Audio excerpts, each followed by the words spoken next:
Viewers আসসালামু আলাইকুম। আমি অলরেডি বাসে চলছি। আমরা আজকে যাচ্ছি আমাদের গ্রামে, যেটা হচ্ছে আমি ডাইরেক্ট টিকিট কাটি নাই, তারপরে সেলফি পরিবর্তন আমি ভেঙে ভেঙে যাচ্ছি।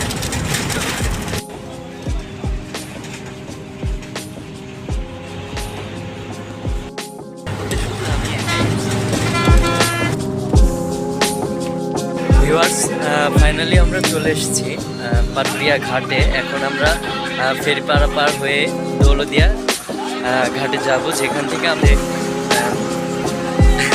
বাসায় যাব। চলো চল।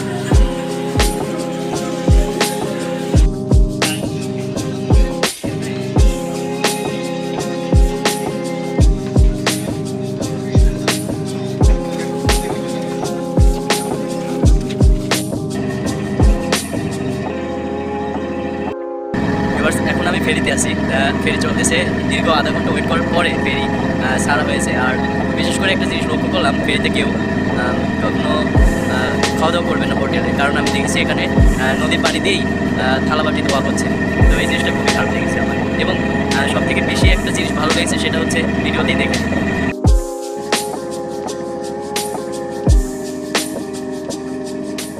ভ্রমণের মাঝেও যেন কিছু মানুষ আল্লাহ তাআলাকে ভুলে না।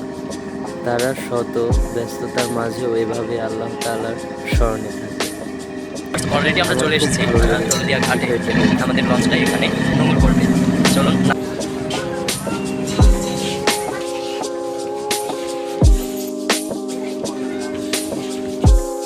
তো অলরেডি নেমেছি, নামার পরে হাঁটতেছি। তো নামার সময় সবসময় সতর্ক থাকতে হবে, কারণ একটু লেট হলেও লঞ্চ থেকে একটু সাবধানতা অবলম্বন করে নামতে হবে। কিছুদিন আগেও আমরা দেখেছি একজনের পা হারিয়েছে নামতে গিয়ে। তো বি কেয়ারফুল। আমরা চলে এসেছি বাস কাউন্টারে, কিন্তু আমি হয়তো বাসে যাব না, ট্রেনে যাওয়ার চেষ্টা করব।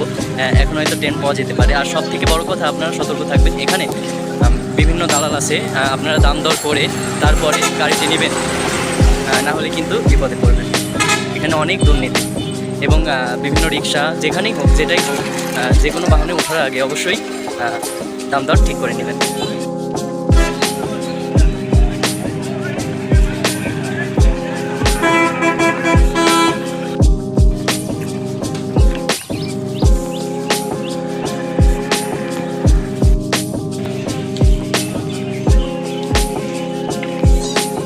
ফাইনালি রেল স্টেশনে চলে এসেছি। তবে এখানে বেশিক্ষণ থাকা যাবে না, কারণ এখানে রেড জোন। কেন রেড জোন এটা আপনারা ভালো করেই জানেন। সো চলো।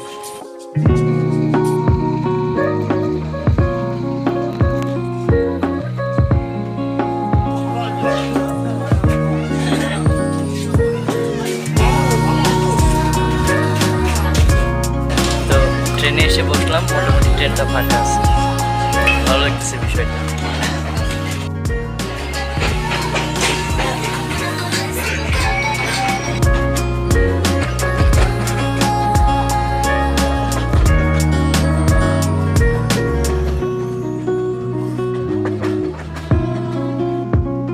লাস্ট টাইমে ট্রেনটা পেয়েছি, আমি বসার সাথে সাথে ট্রেনটা ছেড়ে দিয়েছি।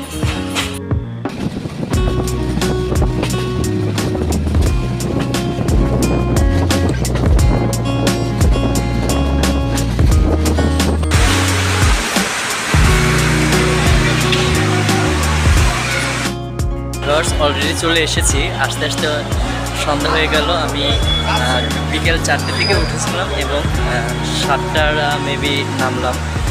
তো খুবই সন্ধ্যা হয়ে গিয়েছে, এখন বাসায় উঠবো। আমার ব্লগটা চলতেই ছিল। সবাই ভালো থাকবে, লাইক কমেন্ট শেয়ার করে পাশে থাকবে।